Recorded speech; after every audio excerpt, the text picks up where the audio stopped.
മുസ്ലിം youth league സംസ്ഥാന general secretary P K. ഫിറോസിന്റെ തട്ടിപ്പ് വിവരങ്ങൾ പുറത്തുവിട്ട നേതാവിനെതിരെ നടപടിയുമായി youth league Palakkad Thiruvegappura panchayat committee അധ്യക്ഷൻ സുഹൈൽ തച്ചോറിനെതിരെയാണ് പുറത്താക്കിയത്. ടി ഹനീഫയ്ക്ക് തിരുവേഗപ്പുര പഞ്ചായത്ത് കമ്മിറ്റി അധ്യക്ഷന്റെ പകരം ചുമതല നൽകിയിട്ടുണ്ട്. താൽക്കാലിക ചുമതല മാത്രമാണ് ഹനീഫയ്ക്ക് നൽകിയതെന്ന് സുഹൈൽ പറഞ്ഞു.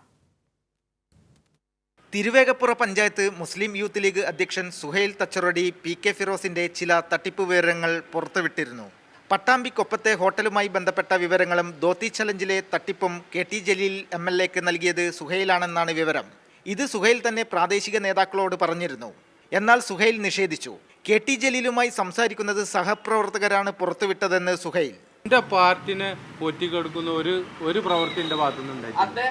അത് എന്റെ സഹപ്രവർത്തകൻ, ഞാനിത് ഓപ്പണായിട്ട് ലൗഡ് സ്പീക്കറിട്ട് വിളിക്കുമ്പോൾ അടുത്തുള്ള സഹപ്രവർത്തകൻ ഇത് റെക്കോർഡ് എടുത്തിട്ട് വിട്ടുകൊടുത്തതാ. അതിൽ എന്റെ നേതാവിനെ ഞാൻ കുറ്റം പറയണില്ല.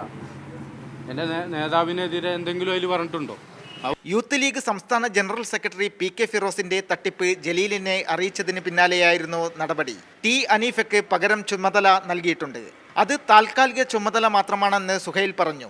എന്നാൽ സുഹൈലിനെ പുറത്താക്കിയിട്ടില്ലെന്ന് യൂത്ത് ലീഗ് ജില്ലാ നേതൃത്വം വ്യക്തമാക്കി. നിലവിലെ സുഹൈൽ തന്നെയാണ് Thiruvegappura panchayat youth league president. ഒരു തരത്തിലുള്ള നടപടികളും സംഘടനാപരമായിട്ട് സുഹൈലിനെതിരെ എടുത്തിട്ടില്ല. പിന്നെ ഞങ്ങളുടെ ഒരു പാർട്ടി സംവിധാനം അനുസരിച്ച് ഒരു നടപടി എടുക്കേണ്ടത് സംസ്ഥാന നേതൃത്വമാണ്. ആ സംസ്ഥാന കമ്മിറ്റി നേതൃത്വം എടുത്താൽ, നടപടിയെടുത്താൽ പാർട്ടി മുഖപത്രത്തിൽ അതിൻ്റെ വാർത്ത വരും.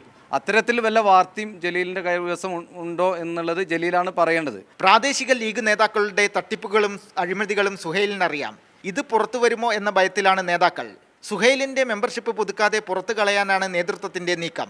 വിഷയം സമൂഹ മാധ്യമങ്ങളിൽ പ്രചരിച്ചതോടെ കെ.ടി. ജലീൽ വീണ്ടും ഫേസ്ബുക്കിലൂടെ രംഗത്ത് വന്നു. കെ.ടി. ജലീൽ രംഗത്ത് വന്നതോടെ ലീഗിനുള്ളിൽ വലിയ കലാപത്തിനാണ് വഴിവെച്ചിരിക്കുന്നത്. സച്ചിൻ വള്ളിക്കാട്, കൈരളി ന്യൂസ്, പാലക്കാട്.